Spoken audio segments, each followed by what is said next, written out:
Hello, ako po si Myra Manibog and welcome to another episode of Myra Experience. And today, kakain tayo dito sa isang tempura house. Actually, When I siya first kasi ang saw special you, niya is tempura. I knew They I pride had to themselves take you for home. being the number one tempura in number My one friends, they tempura. argued Saan ba? I couldn't raise you on my own. Well, in the Philippines siguro, no? So, tingnan natin. Nandito ako But sa I was Makapagal sure that Avenue. you were meant to be with me.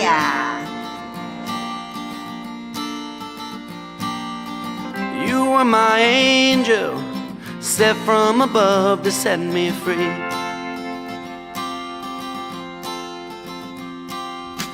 Let's get in my car, and I will take you for a ride. Go to the bar and greet all the customers inside.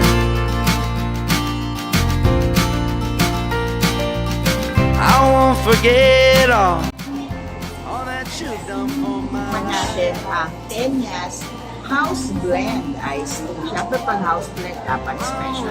Ang taas ng glass. Tall, very tall glass. Gusto ko na ganito. Pang commercial. Ang sarap. Hindi siya matamis. Masyado. Para siyang fresh na dalandan ang taste niya with different twist. Sarap siya. Highly recommended. This is I think 100 plus, 185 or 90. Gutom na ako. Medyo matagal lang ang service nila. Kasi I think tatlo lang yung staff. Isa lang yung nasa kitchen, tapos yung server isa. Tapos isa yung nasa bar at saka sa cashier. Malit lang naman yung place. Kaya lang medyo matagal. Siguro sana at least dalawa or tatlo yung nasa kitchen para mabilis ang pagluto.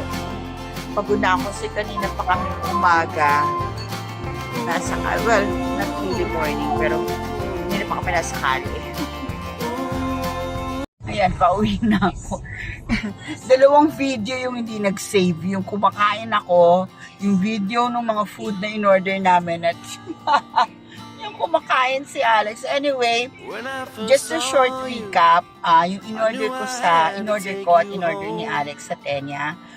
Parehong masarap, no? Nag-order kami ng tempura. Ako yung all-star, yung may shrimp, may salmon, may kani, may squid, may mushroom, green beans, etc. Lahat masarap. And mayroon siyang kasamang cold soba, which is also very good.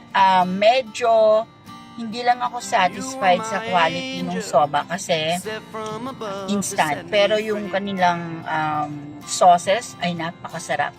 And si Alex naman ay nag-order ng tantan men with tempura.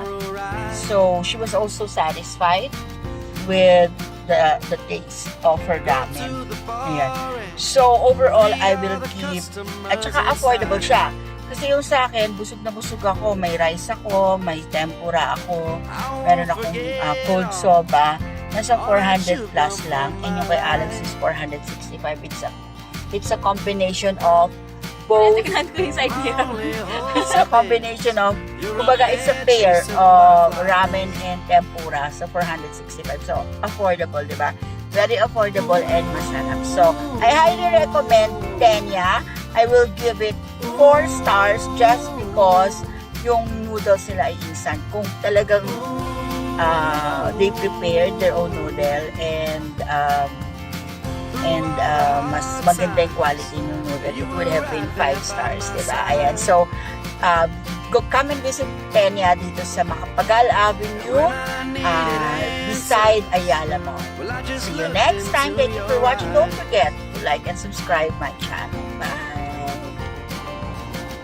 Now I don't know all of the love you felt inside. My only hope